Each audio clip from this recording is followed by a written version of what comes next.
Hey guys welcome to Vijay Academy YouTube channel रे आज आम डिस्कसन करवा +3 सेकेंड इयर पिलामानंक पय फर्स्ट सेमिस्टर पय उद्दिष्ट मेजर पेपर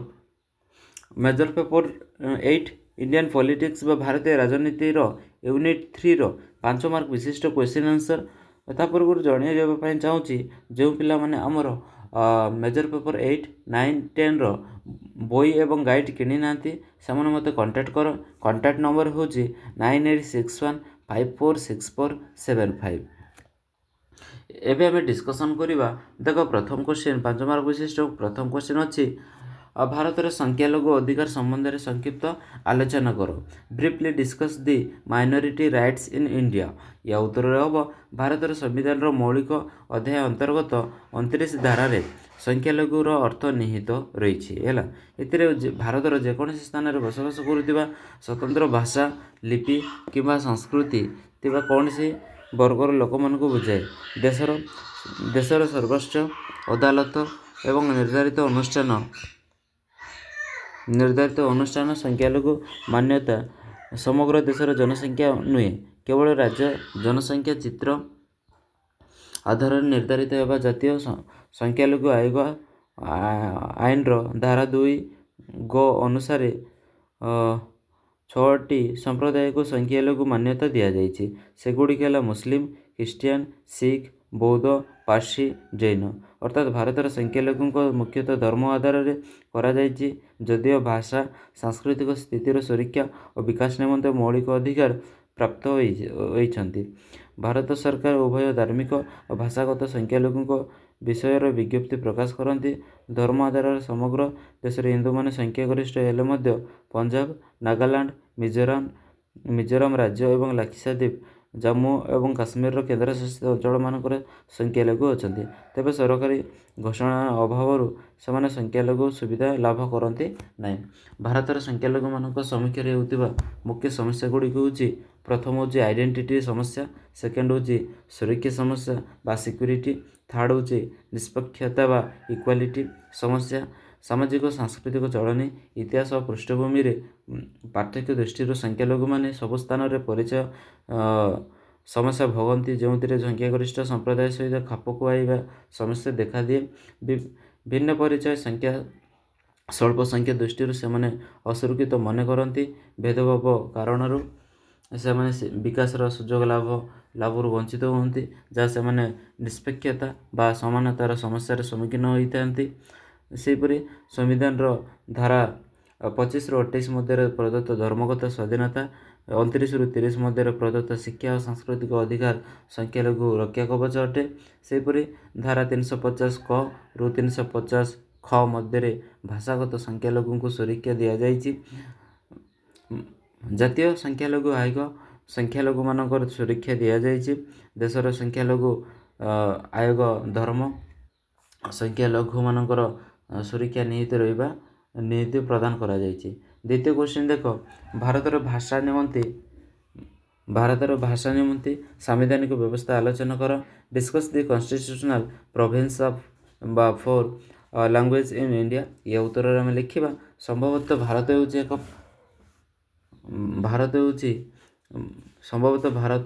संभवतः भाषा हूँ भाव प्रकाश करिवार सर्वाग्र करिवार सर्वश्रेष्ठ माध्यम। माने कौन कहूँ भाषा हूँ गोटे भाव प्रकाश माने निजर भाव को अन्य जनक पाखे परिप्रकाश करने कौन कहुए सॉरी भाषा बोली कहुए। या मध्य आधुनिक सभ्य जगतर अभिमुखी जगसूत्रकारी एवं मानविक संजोग एवं संपर्क उपर आधारित। भाषार लिपि तिबारु ताहाको लेखा जाई पारे और पढ़ा जाई पारे। उपभाषार लिपि नहीं। भाषा उभय भाषा को मुखरे कहुई थाए। भारत भली एक भाषा बहुल राष्ट्र में 3372 भाषा अच्छी। से बहुत गुड़िया उपभाषा अंतर्भुक्त। संविधान अष्टम अनुसूची 22टी भाषा को सरकारी स्वीकृति दि जाएगी। भाषा निमंते संवैधानिक व्यवस्था निम्नमते आलोचना करा जायछि। जमी प्रथम पॉइंट अच्छी देख ये तुम नोटिस कर 23टी भाषा या भूल लिखी केतोटी हम 22टी भाषा को संविधान स्वीकृति देछि। देखिए प्रथम पॉइंट कौन अच्छी ଭାଷା ନିମିତ୍ତ ସାମ୍ବିଧାନିକ ବ୍ୟବସ୍ଥାକୁ ନିମ୍ନ ମତେ ଆଲୋଚନା କରାଯାଇପାରେ। ଯେମିତି ପ୍ରଥମ ଅଛି କ'ଣ, କେନ୍ଦ୍ର ସରକାର। ପ୍ରଥମ କ୍ୱେଶ୍ଚନ୍ ଅଛି କେନ୍ଦ୍ର ସରକାରୀ ଭାଷା official language of the union. ଏ ପଏଣ୍ଟରେ ଆମେ କ'ଣ ଲେଖିବା ଭାରତ ସମ୍ବିଧାନର 343 ଓ 351 ପର୍ଯ୍ୟନ୍ତ ଧାରାମାନଙ୍କୁ ନେଇ ଗଠିତ ସପ୍ତଦଶ ଭାଗ ସରକାରୀ ଭାଷା ବିଷୟରେ ବର୍ଣ୍ଣନା କରେ। 343 କ ବା 1 ଅନୁସାରେ ଦେବନାଗରୀ ଲିପିରେ ହିନ୍ଦୀ କୁ କେନ୍ଦ୍ର ସରକାର ନିମନ୍ତେ ସରକାରୀ ଭାଷାର ମାନ୍ୟତା ଦିଆଯାଇଛି। ଏହା ବ୍ୟତୀତ କେନ୍ଦ୍ରର ସରକାରୀ ଭାଷା ନିମନ୍ତେ ଭାରତୀୟ ସଂଖ୍ୟାଲଘୁ ଗୁଡ଼ିକ ଆନ୍ତର୍ଜାତୀୟ ରୂପ ବ୍ୟବହାର କରାଯିବାକୁ କୁହାଯାଇଛି। ସମ୍ବିଧାନ ସରକାରୀ ହେବାର 15 ବର୍ଷ ପର୍ଯ୍ୟନ୍ତ ହିନ୍ଦୀ ସହିତ ଇଂରାଜୀ ଭାଷାକୁ ମଧ୍ୟ ସରକାରୀ ଭାଷାରେ ବ୍ୟବହାର କରାଯିବ। ଏହାପରେ ଆବଶ୍ୟକ ପଡ଼ିଲେ ଅର୍ଥାତ୍ 1965 ମସିହା ଜାନୁଆରୀ 25 ପରେ ସଂସଦ ଆଇନ ବଳରେ ଏହି ବ୍ୟବସ୍ଥାକୁ ଚଳାଇ ରଖାଯାଇପାରିବ। 2 ନମ୍ବର ହେଉଛି ଆଞ୍ଚଳିକ ଭାଷା ବା ରିଜିଓନାଲ ଲାଙ୍ଗୁଏଜ। ସମ୍ବିଧାନର 345 ଅନୁସାରେ ଗୋଟିଏ ରାଜ୍ୟର ବ୍ୟବସ୍ଥାପିକା ବା ଲେଜିସ୍ଲେଚର ଆଇନ ବଳରେ ଏକ ବା ଏକାଧିକ ଭାଷା କିମ୍ବା ହିନ୍ଦୀକୁ ସେହି ରାଜ୍ୟର ସମସ୍ତ କିମ୍ବା କୌଣସି ସରକାରୀ ଉଦ୍ଦେଶ୍ୟରେ ସରକାରୀ ଭାଷା ରୂପେ ଗ୍ରହଣ କରାଯାଇପାରିବ। ସର୍ତ୍ତ ଏହି ଯେ ରାଜ୍ୟ ବ୍ୟବସ୍ଥାପିକା ଆଇନ ଦ୍ୱାରା ଅନ୍ୟ ପ୍ରକାର ବ୍ୟବସ୍ଥା କରିବା ପର୍ଯ୍ୟନ୍ତ ଇଂରାଜୀ ଏକ ସରକାରୀ ଭାଷା ରୂପେ ଏହିସବୁ ସରକାରୀ ଉଦ୍ଦେଶ୍ୟରେ ବ୍ୟବହୃତ ହୋଇ ଚାଲିବ, ଯେଉଁଥିରେ ସମ୍ବିଧାନ କାର୍ଯ୍ୟକାରୀ ହେବା ପୂର୍ବରୁ ତାହା ବ୍ୟବହୃତ ହୋଇଥିଲା। 3 ନମ୍ବର ପଏଣ୍ଟ ହେଉଛି ସର୍ବୋଚ୍ଚ ନ୍ୟାୟାଳୟ, ଉଚ୍ଚ ନ୍ୟାୟାଳୟ ଓ ଅଧିନିୟମ ଓ ବିଧେୟକ ଭାଷା। Language of the supreme court, high court, act of bills. ଏହି ପଏଣ୍ଟରେ ଆମେ କ'ଣ ଲେଖିବା ସମ୍ବିଧାନର 348 ଧାରା ଅନୁସାରେ କରେ କ'ଣ ହେବ, ସର୍ବୋଚ୍ଚ ନ୍ୟାୟାଳୟ ସମସ୍ତ ଉଚ୍ଚ ନ୍ୟାୟାଳୟର କାର୍ଯ୍ୟଧାରା ସଂସଦ କିମ୍ବା କୌଣସି ରାଜ୍ୟ ବ୍ୟବସ୍ଥାପିକାର ଆଗତ ହେବାକୁ ଥିବା ସମସ୍ତ ବିଧେୟକ କିମ୍ବା ସେଗୁଡ଼ିକର ସଂଶୋଧନ ବ୍ୟବସ୍ଥା ସବୁ ସେଗୁଡ଼ିକ ବ୍ୟବହୃତ ସମସ୍ତ ଅଧିନିୟମ ସେମାନଙ୍କ ଦ୍ୱାରା ପ୍ରଣୀତ ଆଇନ ବଳରେ ସମ୍ବିଧାନ ଅଧୀନରେ ଜାରି କରାଯାଇଥିବା ସମସ୍ତ ଆଦେଶ, ନିୟମ, ବିନିମୟ, ଉପବିଧି ରାଷ୍ଟ୍ରପତି ରାଜ୍ୟପାଳଙ୍କ ଦ୍ୱାରା ଉପାଖ୍ୟାନ କରାଯାଇଥିବା ସମସ୍ତ ଅଧ୍ୟାଦେଶର ପ୍ରାଧିକରଣକୁ ପାଠ୍ୟ ଇଂରାଜୀ ଭାଷାରେ ହେବ। 2 ହେଉଛି ସ୍ୱତନ୍ତ୍ର ନିର୍ଦ୍ଦେଶନାମା। ସମ୍ବିଧାନର 350 ଧାରା ଅନୁସାରେ ପ୍ରତ୍ୟେକ ବ୍ୟକ୍ତି ନିଜ ଅଭିଯୋଗର ପ୍ରତିକାର ନିମନ୍ତେ କେନ୍ଦ୍ର କିମ୍ବା ରାଜ୍ୟର କୌଣସି ଅଧିକାରୀ ଓ କର୍ତ୍ତୃପକ୍ଷଙ୍କ ଯଥାସ୍ଥିତି କେନ୍ଦ୍ର କିମ୍ବା ସମ୍ପୃକ୍ତ ରାଜ୍ୟରେ ବ୍ୟବହୃତ ଭାଷାର ପ୍ରତିବେଦନ ଜଣାଯାଇପାରିବ। 3 ନମ୍ବର କ୍ୱେଶ୍ଚିନ୍ ଅଛି ଦେଖ, ସାମ୍ପ୍ରଦାୟିକତାବାଦର କାରଣଗୁଡ଼ିକ ଆଲୋଚନା କର। ୟା ଉତ୍ତରରେ ଆମେ ଲେଖିବା କେତେକ ମତରେ ସାମ୍ପ୍ରଦାୟିକତାବାଦ ଗୋଟିଏ ସମ୍ପ୍ରଦାୟର ନିଜ ପ୍ରତି ପ୍ରେମ ଅନୁରାଗ ଉପରେ ଆଧାରିତ। ଏହା ନିନ୍ଦନୀୟ ଓ ଅସମ୍ମାନସୂଚକ ଅର୍ଥ ବହନ କରେ। ସଂକୀର୍ଣ୍ଣ ଅନ୍ୟ ପ୍ରତି ପକ୍ଷପାତ, ଘୃଣା, ହିଂସା, ହୈତୁକ ମନୋଭାବ ଆଧାରିତ ଏକ ମନୋବୃତ୍ତିକୁ ସୂଚାଇଥାଏ। ଭାରତରେ ସାମ୍ପ୍ରଦାୟିକତାବାଦ ରାଜନୀତିର ଅନୁସରଣ କରିବା, ଅର୍ଥ ଧର୍ମକୁ ମୁଖ୍ୟ ପରିଚାଳକ ରୂପେ ଗ୍ରହଣ କରିବା, ଅନ୍ୟ ଧର୍ମର ସ୍ୱାର୍ଥ ବିରୋଧରେ କାର୍ଯ୍ୟକାରୀ କରିବା।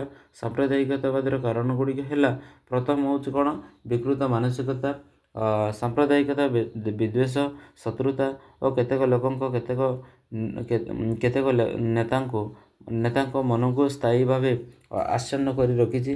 ସେମାନେ ଏଭଳି କାର୍ଯ୍ୟରୁ କଦାପି ନିବୃତ୍ତ ହେବାକୁ ଇଚ୍ଛା କରନ୍ତି ନାହିଁ, ବରଂ ଭାବନ୍ତି ନାହିଁ ଯେ ସାମ୍ପ୍ରଦାୟିକତାବାଦର ବୃଦ୍ଧି ଓ ସମ୍ପ୍ରସାରଣ ଦ୍ୱାରା ସେମାନଙ୍କର ପ୍ରତିଷ୍ଠା, ଖ୍ୟାତି, ଗୁରୁତ୍ୱ ବୃଦ୍ଧି ପାଇବ ଏବଂ ସେମାନେ ନେତୃତ୍ୱ ମଧ୍ୟ ପ୍ରକଟିତ ହେବ।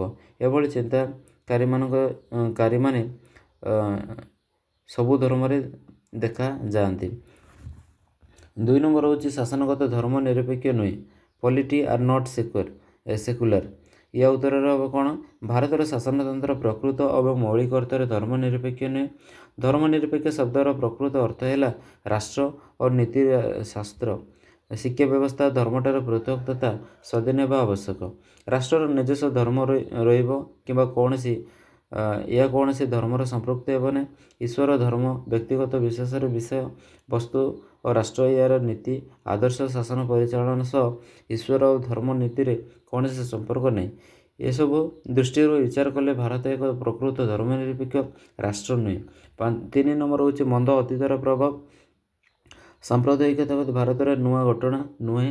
ଏହା ଅତୀତ କାଳରେ ଚଳି ଆସୁଥିବା ଏହାର ମନ୍ଦ ପ୍ରଭାବ ଦେଶରେ ଏବେ ବି ଅନୁଭୂତ ହେଉଛି। ମୁସଲମାନ ଶାସକମାନେ ଭାରତରେ ଶାସନ କରିବା ସମୟରେ ସେହି ସମ୍ପ୍ରଦାୟ ଲୋକମାନେ ବିଦେଶଗତ ହୋଇଥିଲେ ହେଁ ଯେଭଳି ପ୍ରାଧାନ୍ୟ ଲାଭ କରୁଥିଲେ, ଦେଶର ମୂଳ ବାସିନ୍ଦା ହିନ୍ଦୁମାନେ ସଂଖ୍ୟାଗରିଷ୍ଠ ଥିଲେ ମଧ୍ୟ ଅବହେଳିତ ଓ ଅତ୍ୟାଚାରିତ ହେଉଥିଲେ। 4 ନମ୍ବର ପଏଣ୍ଟ ଅଛି ଇତିହାସର ସାମ୍ପ୍ରଦାୟିକରଣ, କମ୍ୟୁନାଲିଜିମ୍ ଅଫ୍ ହିଷ୍ଟ୍ରି। ଇତିହାସ ହେଉଛି ଅତୀତରେ ସତ୍ୟ ଓ ନିରପେକ୍ଷ ଘଟଣାବଳୀର ଉପସ୍ଥାପନା। ସେଥିରେ ତାର ଇତିହାସର କୌଣସି ନିଜସ୍ୱ ଇଚ୍ଛା, ଅନିଚ୍ଛା, ନୀତି ଆଦର୍ଶ, ଧର୍ମ ଓ ବିଶ୍ୱାସ ସ୍ଥାନ ପାଏ ନାହିଁ, ପାଇବା ମଧ୍ୟ ଉଚିତ ନୁହେଁ। ଇତିହାସ ବିଷୟକୁ ଚପାଇ ଦେବା ଯେତିକି ଦଶାବହ, ତାଠାରୁ ଅଧିକ ମାରାତ୍ମକ ହେଉଛି ଇତିହାସର ଉପର ରଙ୍ଗ ପରିବର୍ତ୍ତନ କରିବା। କିନ୍ତୁ ଦୁଃଖର କଥା ଯେ ଆଜି ଭାରତର ଇତିହାସ ସାମ୍ପ୍ରଦାୟିକତାର କଳଙ୍କରୁ ସମ୍ପୂର୍ଣ୍ଣ ମୁକ୍ତ ନୁହେଁ। 5 ନମ୍ବର ପଏଣ୍ଟ କ'ଣ? ତୁଷ୍ଟିକରଣ ରାଜନୀତି। ରାଜନୈତିକ ସ୍ତରରେ ସଂଖ୍ୟାଲଘୁମାନଙ୍କୁ ସନ୍ତୁଷ୍ଟ କରିବା ନିମନ୍ତେ ଅନେକ ପଦକ୍ଷେପ ଗ୍ରହଣ କରାଯାଇଛି। ସ୍ୱାଧୀନତା ପରେ ବହୁ ବର୍ଷ ଧରି କ୍ଷମତାରେ ଥିବା ଗୋଟିଏ ଦଳ ନିଜର କ୍ଷମତା ଲାଳସାରୁ ଚରିତାର୍ଥ କରିବା ପାଇଁ ସ୍ଥାୟୀ ଭୋଟ ବ୍ୟାଙ୍କ ସୃଷ୍ଟି କରିବାକୁ ଉଦ୍ୟମ କଲା। ସେହିପରି 4 ନମ୍ବର ପଏଣ୍ଟ ହେଉଛି କ'ଣ? ସାମ୍ପ୍ରଦାୟିକତାର ସମ୍ଭାବ୍ୟ ପ୍ରତିକାର ଗୁଡ଼ିକ ଲେଖ। ଏ ଉତ୍ତରରେ କ'ଣ ହେବ ନା, ଭାରତରେ ସାମ୍ପ୍ରଦାୟିକତାର ମୁଖ୍ୟ ହିନ୍ଦୁ ଓ ମୁସଲମାନ ମଧ୍ୟରେ ପାରସ୍ପରିକ ଅବିଶ୍ୱାସ ଓ ଭୟ ସଞ୍ଚାର କରିଛି। ଏହା ଫଳରେ ନିରାପତ୍ତାର ପ୍ରଶ୍ନ ମଧ୍ୟ ଗୁରୁତର ହୋଇଛି। ପରସ୍ପରକୁ ଶତ୍ରୁ ମନେ କରୁଥିବା ଏହି ଦୁଇ ସମ୍ପ୍ରଦାୟ ସନ୍ଦେହ, ଅବିଶ୍ୱାସ ଓ ଭୟରେ କବଳିତ ହୋଇ ନିଜର ଆକ୍ରାନ୍ତ ହେବା ପୂର୍ବରୁ ପ୍ରତିରକ୍ଷା ପାଇଁ ଆକ୍ରମଣ ଆରମ୍ଭ କରିଛନ୍ତି। ସାମ୍ପ୍ରଦାୟିକତାବାଦ ସୃଷ୍ଟି କରେ। ସାମ୍ପ୍ରଦାୟିକତାବାଦର ସମ୍ଭାବ୍ୟ ପ୍ରତିକାର ଗୁଡ଼ିକ ନିମ୍ନରେ ପ୍ରଦାନ କରାଗଲା। ଯେମିତିକି ପ୍ରଥମ ପ୍ରତିକାର ହେଉଛି ଦେଶର ଏକତା, ଅଖଣ୍ଡତା, ଶାନ୍ତି, ସୌହାର୍ଦ୍ଦ୍ୟପୂର୍ଣ୍ଣ ବାତାବରଣକୁ ଧର୍ମ ଓ ଧାର୍ମିକ ଅଧିକାର ଓ ସ୍ୱାଧୀନତା ଅପେକ୍ଷା ବାସ୍ତବ ଅଧିକାର ଉପରେ ଗୁରୁତ୍ୱ ପ୍ରଦାନ କରାଯିବା ଉଚିତ। ଆବଶ୍ୟକ ହେଲେ ଧର୍ମ ପ୍ରତି ମୌଳିକ ଅଧିକାରକୁ ସଂକୁଚିତ ଓ ଗୌଣ କରାଯାଇପାରେ। ଦ୍ୱିତୀୟ ହେଉଛି ସମ୍ବିଧାନ ଓ ଶାସନ ନୀତି ଏବଂ ଶାସନକର୍ତ୍ତାଙ୍କ ଆଭିମୁଖ୍ୟ ପରିବର୍ତ୍ତନ ଆଣି ପ୍ରକୃତ ଧର୍ମନିରପେକ୍ଷ ଅବଲମ୍ବନ ଉପରେ ଗୁରୁତ୍ୱ ଦିଆଯିବା ଆବଶ୍ୟକ। ଥାର୍ଡ଼ ହେଉଛି ସାମ୍ପ୍ରଦାୟିକ ସଂଗଠନ। ସାମ୍ପ୍ରଦାୟିକ ରାଜନୈତିକ ଦଳମାନେ ତୁରନ୍ତ ନିଷିଦ୍ଧ କରାଯିବା ଆବଶ୍ୟକ। ଧର୍ମ ଓ ରାଜନୀତିର ପୃଥକୀକରଣ ଜରୁରୀ।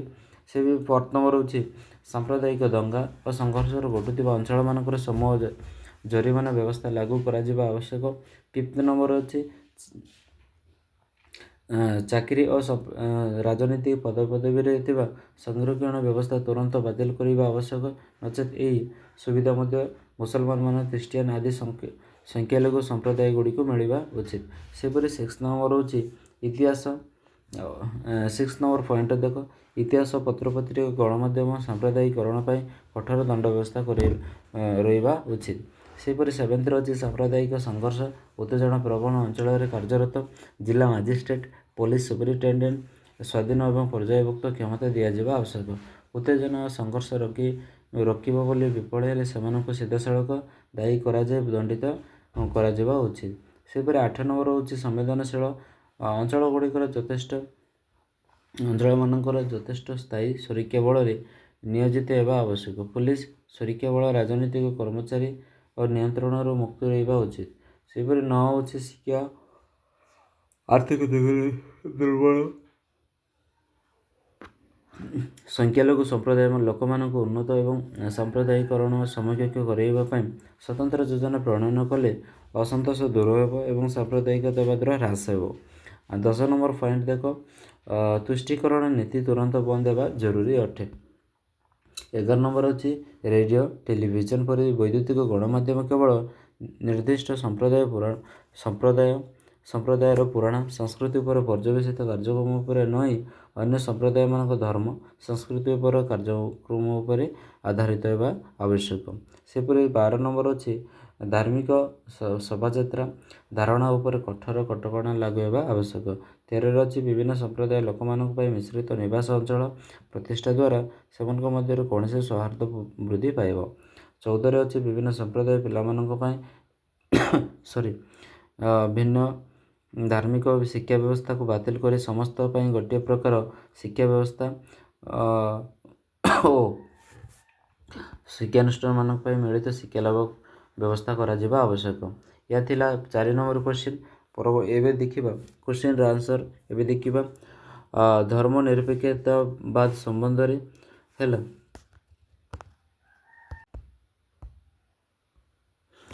କ୍ୱେଶ୍ଚିନ୍ ଅଛି ଦେଖ, ଧର୍ମ ନିରପେକ୍ଷତା ସମ୍ବନ୍ଧରେ ସବିଶେଷ ବିବରଣୀ ପ୍ରଦାନ କର। ଉତ୍ତରରେ ହେବ ଧର୍ମ ନିରପେକ୍ଷତା ଇଂରାଜୀ ସମର୍ଥବାଦକ ସେକୁଲାର ଶବ୍ଦଟି ଲାଟିନ୍ ଶବ୍ଦ ସେକୁଲାରିସ୍ରୁ ଆଣିତ, ଯାହାର ଅର୍ଥ ଆଧ୍ୟାତ୍ମିକ କିମ୍ବା ଧାର୍ମିକ ବିଷୟକୁ ବିରୋଧ କରୁଥିବା ଅଣ ଆଧ୍ୟାତ୍ମିକ ପାର୍ଥିବ ଓ ସାଂସାରିକ ବିଷୟ। ରାଷ୍ଟ୍ରର ରାଜନୀତି ବା ଶାସନ ଧାର୍ମିକ ବ୍ୟବହାରରୁ ପୃଥକ କରାଯିବା କ୍ଷେତ୍ରରେ ଏହାର ପ୍ରୟୋଗ ହୁଏ। ରାଷ୍ଟ୍ରର ଶିକ୍ଷା ବ୍ୟବସ୍ଥା ମଧ୍ୟ ଧର୍ମ ଶିକ୍ଷାଠାରୁ ପୃଥକ ଅଟେ। ଧର୍ମ ନିରପେକ୍ଷତା ବାସ୍ତବରେ ପାଶ୍ଚାତ୍ୟର ଏକ ପ୍ରତିବାଦ ଆନ୍ଦୋଳନ ରୂପେ ଜନ୍ମ ନେଇଥିଲା। ସନନ୍ଦବାଦ ଆନ୍ଦୋଳନ ଉପଜାତ ଦ୍ରବ୍ୟ ରୂପେ ଉଭା ହୋଇଥିଲା। 1848ରେ ୟୁରୋପୀୟ ଆନ୍ଦୋଳନଗୁଡ଼ିକ ଦ୍ୱାରା ଅନୁପ୍ରାଣିତ ଏହି ବୈପ୍ଳବିକ ଆଶା ଭୁଷୁଡ଼ି ପଡ଼ିବା ପରେ ଏହା ଜନ୍ମ ନେଇଥିଲା। ଦାର୍ଶନିକ ଦୃଷ୍ଟିକୋଣରୁ ଏହା ପ୍ରତୀକବାଦ ଉପଯୋଗିତାବାଦର ପ୍ରଭାବ ପ୍ରକାଶ କରେ। ପ୍ରତ୍ୟକ୍ଷ ଭାବେ ଧର୍ମ ବିଚାର ରହିତ ଜ୍ଞାନ ଧାରଣା ପ୍ରଦାନ କରୁଥିବା ବେଳେ ଉପଯୋଗିତାବାଦର ଉଦ୍ଦେଶ୍ୟ ଓ ଆଚରଣ ଅଣ ଧାର୍ମିକ ତର୍ଜମା ପ୍ରଦାନ କଲା। ଧର୍ମ ଓ ଧର୍ମନିରପେକ୍ଷତା ପରସ୍ପର ବହିଷ୍କାର କରନ୍ତି, ପରସ୍ପର ଶତ୍ରୁ ନୁହନ୍ତି। ଆସ୍ତିକତା ବା ନାସ୍ତିକତା ବା ଏଥିଜିମ୍ ଧର୍ମନିରପେକ୍ଷ ଯୋଜନାକୁ ମଧ୍ୟ ଆସେ ନାହିଁ, କାରଣ କୌଣସିଟି ବି ଅଭିଜ୍ଞତା ଦ୍ୱାରା ପ୍ରମାଣଯୋଗ୍ୟ ନୁହେଁ। ଧର୍ମନିରପେକ୍ଷତା ଶବ୍ଦଟି ସର୍ବପ୍ରଥମେ ଜର୍ଜ ଜାକବ୍ ହଲିକେ 1851 ମସିହାରେ ଉଦ୍ଭାବନ କରିଥିଲେ। ରବର୍ଟ ଓୱେନ୍ ଗୋଷ୍ଠୀର ମୁଖ୍ୟ ମନ୍ଥର ସମାଜବାଦୀ ବ୍ୟତୀତ ସେ ଥିଲେ ଜଣେ ନାସ୍ତିକ ଓ ଈଶ୍ୱର ନିନ୍ଦନୀୟ କାରଣରୁ ବ୍ରିଟେନରେ ବନ୍ଦୀ ହୋଇଥିବା ବିଶେଷ ବ୍ୟକ୍ତି। ଧର୍ମନିରପେକ୍ଷତାକୁ ସେ ଏକ ଆନ୍ଦୋଳନ ରୂପେ ଦେଖୁଥିଲେ, ଯାହା ଆସ୍ତିକତା ସହିତ ମିଳିମିଶି ରହିଥିଲା, ତା ସହିତ ନିଜର ଅଶିଷ୍ଟତା ପ୍ରତିପାଦନ କରିଥିଲେ।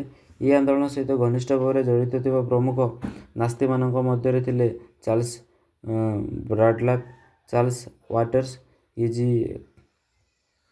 ଜେ.ଇ. ଫୋର୍ଟି। ସେହିପରି ବ୍ରାଡଲାକ୍ ଯୁକ୍ତି କରିଥିଲେ ଯେ ଧର୍ମନିରପେକ୍ଷତା ଆସ୍ତିକ ଭାବନାକୁ ବିରୋଧ କରିବା ପାଇଁ ବାଧ୍ୟ ଏବଂ ଯେପର୍ଯ୍ୟନ୍ତ ଧର୍ମୀୟ ବିଶ୍ୱାସ ଏବଂ ପଦ୍ଧତିରୁ ଉତ୍ପନ୍ନ ଅନ୍ଧବିଶ୍ୱାସ ସମାଜରେ ଏକ ଶକ୍ତିଶାଳୀ କାରକ ହୋଇ ରହିଥିବ, ସେ ପର୍ଯ୍ୟନ୍ତ ବସ୍ତୁବାଦୀ ବିକାଶ ସମ୍ଭବ ନୁହେଁ। ଜାତୀୟତାବାଦ ଏବଂ ଧର୍ମନିରପେକ୍ଷତାବାଦ ଗଣତନ୍ତ୍ର ଭଳି ପାଶ୍ଚାତ୍ୟ ଉଦାରବାଦୀ ଆଦର୍ଶଗୁଡ଼ିକ ଲିବେରାଲ ଆଇଡିଆଲ୍ସକୁ ଭାରତୀୟ ବୁଦ୍ଧିଜୀବୀମାନଙ୍କ ଉପରେ ଖୁବ୍ ପ୍ରଭାବ ପକାଇଥିଲା, ଯେଉଁମାନେ ସେଗୁଡ଼ିକର ବିତର୍କ, ସଂକଳ୍ପ ଓ ରଣକୌଶଳ ମଧ୍ୟରେ ବ୍ରିଟିଶ ଉପନିବେଶବାଦ ବିରୋଧରେ ପ୍ରୟୋଗ କରିଥିଲେ। ଭାରତୀୟ ସମ୍ବିଧାନର ଅନ୍ତର୍ଭୁକ୍ତ କରିଥିଲେ।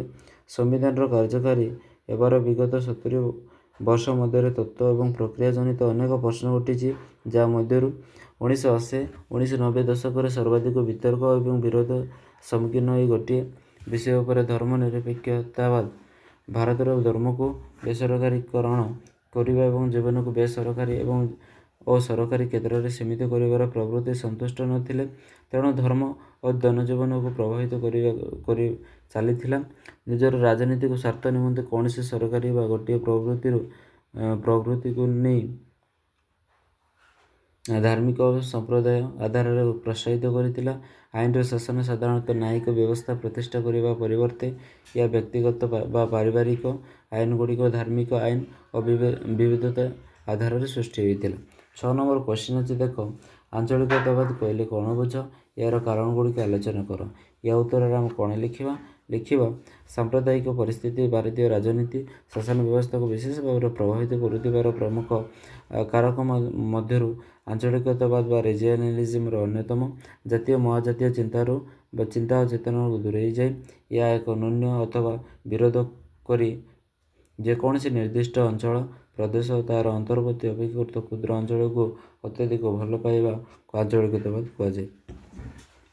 ଆଞ୍ଚଳିକତାବାଦ ବା ଶାସନ ଅଭିଳାଷର କାରଣଗୁଡ଼ିକ ବିଭିନ୍ନ ପ୍ରକାର।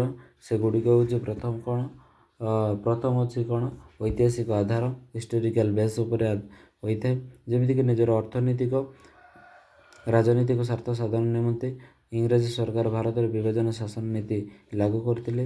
ଭାରତର ବିଭିନ୍ନ ଅଞ୍ଚଳ ପ୍ରଦେଶ ଦେଶୀୟ ରାଜ୍ୟରେ ବିଭକ୍ତ ହୋଇଥିଲା। ଦେଶୀୟ ରାଜ୍ୟଗୁଡ଼ିକର ଅନେକ ସମୟରେ ପରସ୍ପର ମଧ୍ୟରେ ଲଢ଼େଇରେ ମାତି ରହୁଥିଲେ, ଯେପରିକି କେତେକ କ୍ଷେତ୍ରରେ ସେମାନଙ୍କ ମଧ୍ୟରେ ଶତ୍ରୁତା ବ୍ରିଟିଶ ସରକାରଙ୍କ ଷଡ଼ଯନ୍ତ୍ର ଏବଂ ପ୍ରରୋଚନା ଦ୍ୱାରା ବୃଦ୍ଧି ପାଇଥିଲା। କ୍ଷୁଦ୍ର କ୍ଷୁଦ୍ର ରାଜ୍ୟମାନଙ୍କ ମଧ୍ୟରେ ରାଜାଗଣ ଏବଂ ସେମାନଙ୍କ ପ୍ରଜାଗଣ ନିଜ ନିଜ ମାତୃଭୂମି ସ୍ୱାଧୀନତା ସମ୍ମାନ ରକ୍ଷା ଦିଗରେ ଯେକୌଣସି ପଦକ୍ଷେପ ନେବାକୁ ପ୍ରସ୍ତୁତ ଥିଲେ।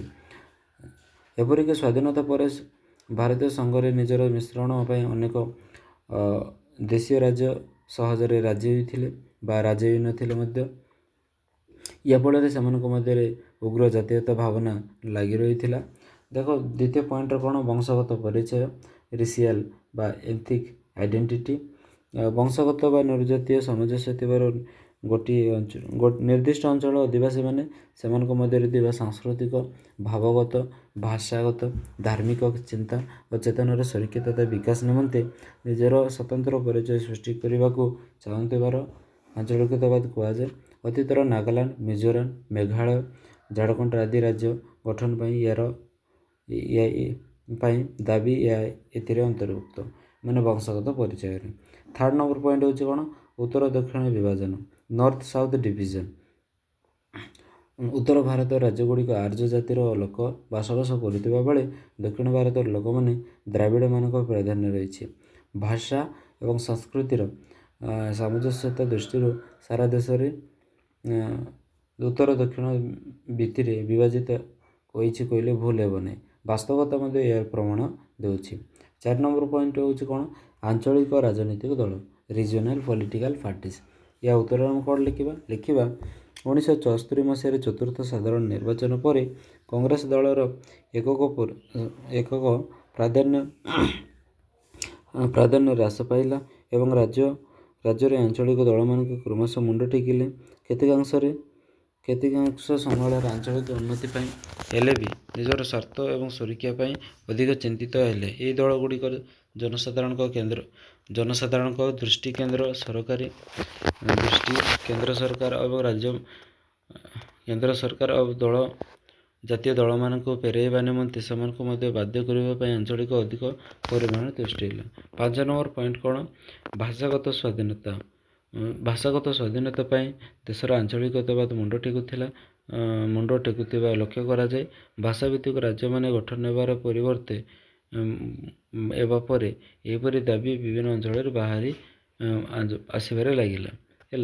7 ନମ୍ବର କୋଶ୍ଚିନ୍ ଦେଖ ଆଞ୍ଚଳିକତାବାଦର ପ୍ରତିକାର ଗୁଡ଼ିକ ଆଲୋଚନା କର ମାନେ ଡିସ୍କସ୍ ଦି ରିମେଡିଜ୍ ଅଫ୍ ରିଜିଅନାଲିଜିମ୍। ଆମେ ଆଞ୍ଚଳିକତାବାଦ ଉପୁଜିଲେ କେମିତି ଏହାକୁ ପ୍ରତିକାର କରିବା ସେ ବିଷୟରେ ଆମେ ଉତ୍ତର ଲେଖିବା 5 ମାର୍କ ବିଶିଷ୍ଟ କୋଶ୍ଚିନ୍ର ଆନ୍ସର ପାଇଁ ଲେଖିବା କ'ଣ ଆଞ୍ଚଳିକ ଅଭିଳାଷରେ ବିଷକ୍ରିୟାର ବିଲୋପ ଓ ନିୟନ୍ତ୍ରଣ କରିବା ନିମନ୍ତେ ସମ୍ଭାବ୍ୟ ପ୍ରତିକାର ଗୁଡ଼ିକ ନିମ୍ନ ଆଲୋଚନା କରାଯାଇପାରିବ। ଯେମିତିକି ପ୍ରଥମ ପଏଣ୍ଟରେ କ'ଣ କରିବା ନା ଜାତୀୟ ଶିକ୍ଷା ଏବଂ ସଚେତନତାର ବ୍ୟାପକ ପ୍ରସାର କରିବା। ସାରା ଦେଶରେ ରାଜ୍ୟର ଗୋଟିଏ ପ୍ରକାର ଶିକ୍ଷା ବ୍ୟବସ୍ଥା କାର୍ଯ୍ୟକାରୀ ହେଲେ ଜାତୀୟ ଚିନ୍ତା ଓ ଚେତନା ବିଶେଷ ଭାବରେ ବୃଦ୍ଧି ପାଇବ, ଆଞ୍ଚଳିକତାବାଦ ହ୍ରାସ ପାଇବ। ଏହା ବ୍ୟତୀତ ଜାତୀୟ ଚେତନା ଜାଗ୍ରତ ହେବା ବେଳେ ବିଭିନ୍ନ କାର୍ଯ୍ୟକ୍ରମରେ ବିଭିନ୍ନ ଅଞ୍ଚଳରେ ଗ୍ରହଣ କରାଯାଇପାରିବ। ଏହା ଅଧିକ ବିଫଳ ହୋଇପାରିବ। ଏଥିରେ କୌଣସି ଗଣମାଧ୍ୟମକୁ ମଧ୍ୟ ବହୁଳ ଭାବରେ ବ୍ୟବହାର କରାଯାଇପାରେ। ଆଉ 3 ନମ୍ବର ହେଉଛି କ'ଣ ସନ୍ତୁଳିତ ଅର୍ଥନୈତିକ ପ୍ରଗତି। କୌଣସି ପ୍ରକାର ଭେଦଭାବ ନ ଦେଖି ବା ନ ରୋକି ସାରା ଦେଶରେ ସମସ୍ତ ଲୋକର ଦ୍ରୁତ ଅର୍ଥନୈତିକ ପ୍ରଗତି ନିମନ୍ତେ ଯୋଜନା ପ୍ରଣୟନ ଏବଂ କାର୍ଯ୍ୟକାରୀ କରାଗଲେ ଦେଶରେ ସନ୍ତୁଳିତ ଅର୍ଥନୈତିକ ପ୍ରଗତି ହୋଇପାରିବ। 3 ନମ୍ବର ହେଉଛି ଜାତୀୟ ଭାଷାର ପ୍ରଭାବ ବୃଦ୍ଧି। ଭାଷାଭିତ୍ତିକ ଅଞ୍ଚଳବାଦର ଦ୍ରୁତ ବୃଦ୍ଧି ଘଟୁଥିବା ଏକ ଉଦ୍ବେଗଜନକ ଘଟଣା। ଏହାକୁ ରୋକିବାକୁ ହେଲେ ଜାତୀୟ ଭାଷାର ପ୍ରଭାବ ବୃଦ୍ଧି କରିବା ଆବଶ୍ୟକ। ଏହି ଭାଷାକୁ ବ୍ୟାପକ ଭାବେ ଗ୍ରହଣ କରାଯିବାକୁ ସାରା ଦେଶର ବିଶେଷ କରି ଦକ୍ଷିଣ ଭାରତର ରାଜ୍ୟମାନଙ୍କ ଏକ ପ୍ରବର୍ତ୍ତନ କାର୍ଯ୍ୟକ୍ରମ ବ୍ୟାପକ ଭାବେ ଗ୍ରହଣ କରାଯିବା ଆବଶ୍ୟକ। 4 ନମ୍ବର ହେଉଛି ତୁଷ୍ଟିକରଣ ଯୁଗର ପରିସମାପ୍ତି। ଭୋଟ ଲୋଭରେ ରାଜନୈତିକ ଦଳମାନେ ସଂଖ୍ୟାଲଘୁ ଏବଂ ଗୋଷ୍ଠୀମାନଙ୍କର ତୁଷ୍ଟିକରଣ ନୀତିରେ ବିଶ୍ୱାସ କରୁଥିବାରୁ ଆଞ୍ଚଳିକତାବାଦ ବୃଦ୍ଧି ଦିଗରେ ସମର୍ଥନ ଯୋଗାଉଥିବା କାର୍ଯ୍ୟମାନ ମଧ୍ୟ କରାଯାଇ ପଛାଉନାହାନ୍ତି। ଏହିପରି ତୁଷ୍ଟିକରଣ ଯୁଗରୁ ଏବେ ହିଁ ଅବସାନ ଘଟିବା ଆବଶ୍ୟକ। 5 ନମ୍ବର ହେଉଛି ଆଇନ ଶାସନ ଦଣ୍ଡ ବ୍ୟବସ୍ଥା। ଜାତୀୟ ଚିନ୍ତା ଚେତନା କାର୍ଯ୍ୟକ୍ରମ ଅନୁସରଣକୁ ଦୃଢ଼ ଭାବରେ ତୁଚ୍ଛ ଏବଂ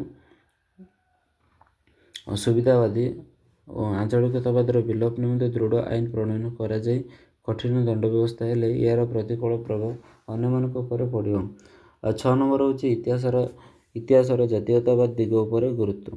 ଆଞ୍ଚଳିକ ଏବଂ ସ୍ଥାନୀୟ ବୀରମାନଙ୍କୁ ଗୁରୁତ୍ୱ ବୃଦ୍ଧି କରିବା ପାଇଁ ଇତିହାସର ସାହାଯ୍ୟ ନିଆଯାଇଥିବାରୁ ଇତିହାସର ସଂକୀର୍ଣ୍ଣକରଣ କରାଯାଇଛି। ଜାତୀୟ ଆନ୍ଦୋଳନ ମହାନ ଯୋଦ୍ଧାମାନଙ୍କ ବଙ୍ଗାଳୀ ପଞ୍ଜାବୀ ନାମରେ ସଂକୀର୍ଣ୍ଣ କରାଯିବା ଦ୍ୱାରା ଇତିହାସ ଜାତୀୟ ଗୁରୁତ୍ୱ ଓ ମହାନିନ୍ଦନୀୟ ଦିଗ ହ୍ରାସ ପାଉଛି। ଏହାକୁ ତୁରନ୍ତ ରୋକାଯାଇ ଦୃଷ୍ଟି ଭଙ୍ଗୀରେ ପରିବର୍ତ୍ତନ ହେବା ଆବଶ୍ୟକ। ଏହା ଥିଲା ଆମର 5 ମାର୍କ ବିଶିଷ୍ଟ କ୍ୱେଶ୍ଚନ୍ ଆନ୍ସର୍। ପରବର୍ତ୍ତୀ ସମୟରେ 8 ମାର୍କ ବିଶିଷ୍ଟ କ୍ୱେଶ୍ଚନ୍ ଆନ୍ସର୍ ଡିସ୍କସନ୍ କରିବା। ରହିଲି, ଧନ୍ୟବାଦ।